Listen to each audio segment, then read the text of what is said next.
Welcome to the Gate Excellence. आज हम लोग गेट 2013 के जो डिजिटल सर्किट्स के क्वेश्चन थे उनका सॉल्यूशन करने जा रहे हैं। 2013 में एक क्वेश्चन पूछा है लॉजिक गेट से। A bulb in a staircase has two switches, one switch being at the ground floor and the other one at the first floor. तो दो स्विच है, एक तो ग्राउंड फ्लोर पे, एक फर्स्ट फ्लोर पे, और बल्ब है अपना स्टेयरकेस में। The bulb can be turned on and also can be turned of by any one of the switches irrespective of the state of the other switches। Bulb को on या of किया जा सकता है बिना ये जाने कि स्विच की कंडीशन क्या है। मतलब किसी भी स्विच से इसे ऑन या ऑफ कर सकते हैं, दूसरे स्विच की कंडीशन जानने की ज़रूरत नहीं है कि वो ऑन है या ऑफ है या किस स्टेट में। तो ऑन या ऑफ किया जा सकता है किसी भी स्विच से। The logic of the switching off the bulb resembles. कौन सा लॉजिक इसमें अप्लाई होगा ये अपने को चेक करना है। तो देखो, जब इस तरह के सवाल आएगा तो सीधा एक्स और गेट होता है, ये अपने को पता है, लेकिन अपने को एक बार इसकी डिटेल स्टडी कर लेनी चाहिए। ये घर में टू वे स्विच की तरह काम कर रहा है। टू वे स्विच ये होता है कि जैसे आपने सीढ़ियों के नीचे खड़े हैं, आपने एक स्विच ऑन किया, ऊपर जो बल्ब लग रखा है स्टेयरकेस में वो ऑन हो गया। जैसे ही आप ऊपर पहुंचे, अब आपको बल्ब ऑफ करना है, तो आप उसको बार बार नीचे जाने की जरूरत नहीं, आपने एक बल्ब और ऊपर लगा, एक स्विच और ऊपर लगा दिया जो उसे बल्ब को कंट्रोल करेगा, ऑफ कर देगा। ठीक उसी तरह से वापस आपको स्टेयरकेस से नीचे उतरना है, तो आपने ऊपर से बल्ब का स्विच ऑन किया, बल्ब ऑन हो गया, नीचे आप पहुंच गए, नीचे जाने पर आपको वापस स्विच ऑफ नीचे से ही कर लेंगे तो बल्ब ऑफ हो जाएगा। तो इसको अपन ये बात कह रहा है, इसको कैसे सॉल्व करेंगे। मान लीजिए ये अपना ग्राउंड फ्लोर है और ये अपना फर्स्ट फ्लोर है, राइट। तो ग्राउंड फ्लोर पे स्विच की पोजीशन, अपन जब बल्ब की पोजीशन ऑन करना है मुझे, तो उसको मैं 1 से शो कर देता हूँ। सपोज ये भाई, ये अपना बल्ब है। तो ग्राउंड फ्लोर पे और फर्स्ट फ्लोर पे इनिशियली स्विच की पोजीशन या तो वो ऑफ हो सकता है या ऑन हो सकता है, इसके अलावा तो कोई ऑप्शन ही नहीं है। तो ग्राउंड फ्लोर की स्विच ऑफ है और फर्स्ट फ्लोर का स्विच भी ऑफ है।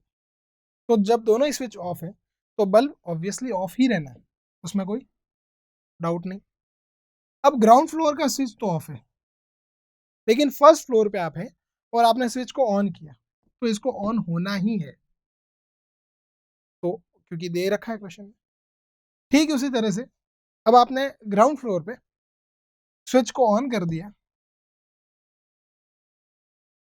ग्राउंड फ्लोर पे आपने स्विच को ऑन किया और फर्स्ट फ्लोर पे आपका स्विच ऑफ है। सॉरी, ये वाला कंडीशन देखनी थी अपने को। ग्राउंड फ्लोर पे ऑफ है, फर्स्ट फ्लोर पे आपने ऑन किया तो इसको बंद कर दिया क्योंकि बल्ब ऑन हो गई। अब आप ग्राउंड फ्लोर का स्विच ऑन कर रहे हैं लेकिन फर्स्ट फ्लोर का ऑफ है, तो भी आपका स्विच और बल्ब ऑन होना ही चाहिए, क्योंकि आइदर कंडीशन स्विच के ऊपर ये डिपेंड नहीं करेगा कि स्विच की पोजीशन क्या है, ऑन है या ऑफ है। तो अपने को ये देखना है कि ग्राउंड फ्लोर का स्विच अगर 1 में है और फर्स्ट फ्लोर का स्विच ऑफ पे है तो भी ऑन होना है बल्ब। अब दोनों कंडीशन के दोनों ही ऑन हो जाएंगे, तो ऑब्वियसली आप फर्स्ट फ्लोर की जो पोजीशन है 0 होगी, आप उसको चेंज कर रहे हैं तो बल्ब जाके ऑफ होगा। तो ये पूरी टेबल जो शो कर रही है वो एक्सऑर की टेबल होती है, तो आप सीधा आंसर लिखते हैं एन एक्सऑर गेट।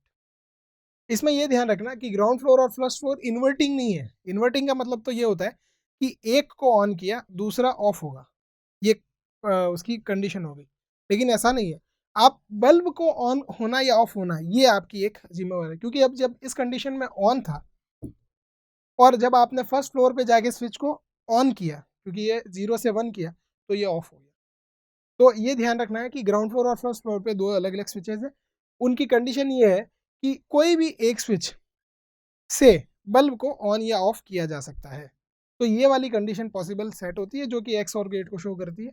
तो सीधा आपका आंसर एक्स और गेट का हो जाएगा। ये मार्क 1 का ही सवाल था। अगला सवाल देखते हैं।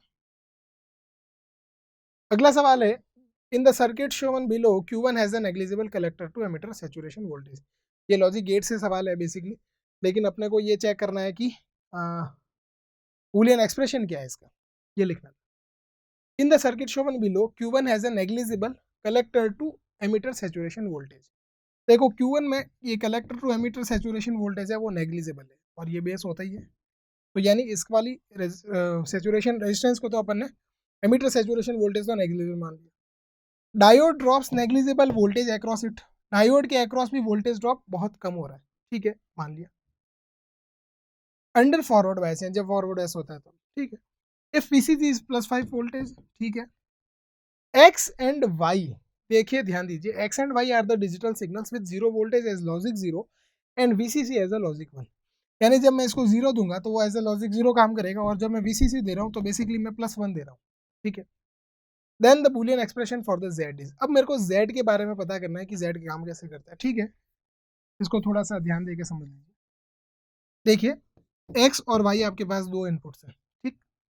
X और Y दो इनपुट के पॉसिबल कॉम्बिनेशन लिख दीजिए आप, 0 0 0 1 1 0 एंड 1 1। अब होगा क्या, अब होगा ये कि Z को मुझे पता करना है कि Z ऑन या ऑफ कब हो रहा है। तो मैं Z को चेक करता हूँ ऑन या ऑफ कैसे होता है, कब होता है। देखो जब भी इस तरह का सवाल हो जिसमें ये कलेक्टर टू एमीटर हो और ये बेस हो, और आपको बेस के ऊपर चेक करना हो कि ये ऑन होगा ऑफ होगा, तो पहले ये चेक कर लीजिए ये NPN है या PNP। तो ऑब्वियसली ये NP और N है, कलेक्टर बेस और एमीटर में NPN इसका कॉन्फ़िगरेशन है, ठीक। तो इसको NPN लिख देता हूँ मैं।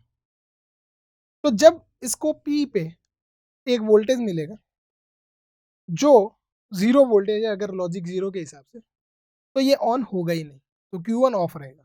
और जब मैं इसमें प्लस VCC दूंगा तब ये जाके ऑन होगा और वो एज ए स्विच काम करेगा। तो जब मैं X को 0 देता हूँ, ये रहा X को 0 दिया, पहली कंडीशन ले रहा हूँ, और Y को भी 0 दे देता हूँ,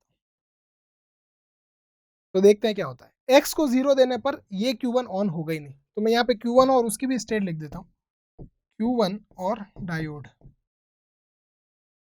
तो Q1 कैसा रहेगा इस कंडीशन में, ऑफ। डायोड कैसे रहेगा चेक करते हैं।